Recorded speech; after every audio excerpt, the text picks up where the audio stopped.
A lacrosse doctor is back from Puerto Rico after being stranded there for more than 2 weeks after Hurricane Maria. News 8's Sarah Tamer has his story. Sarah?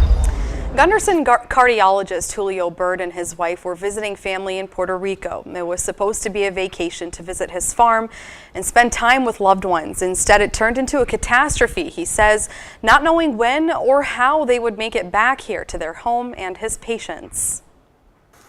Yeah, so that was a downed tree. That tree came from way up in that hill. Julio Bird relives moments of Hurricane Maria through his iPad. Despite the fact that the storm is over, I can't get out. You have this feeling of powerlessness. His trip there was supposed to be a vacation, but Mother Nature had other plans. We had flights canceled 3 times.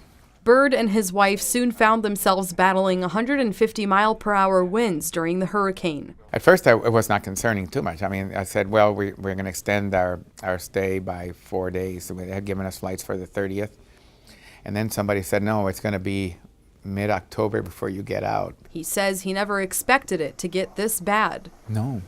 Lucky for them, they were able to find shelter at a family member's concrete home. But for so many others, that wasn't the case. Bird says the death toll in Puerto Rico was severely underestimated. There are morgues that are full of deceased people that have not been processed yet. He expects the number of dead to climb into the hundreds. The island went from being a first world country. Within 12 to 16 hours, it was turned into a third world country. Bird explains in smaller towns and poor areas where the construction is wood, people lost everything. We saw some concrete buildings actually have sections collapse. Bird was battling the guilt of leaving his family behind, but also not being able to get back to his patients at Gundersen. The obligations that I had I had scheduled things that I needed to do. But he says it's more effective for him to be helping Puerto Rico from here. Here I can get access to batteries and to flashlights and to filters, etc.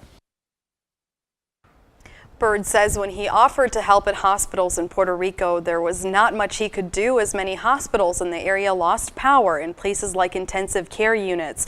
He says he's thankful his family's okay.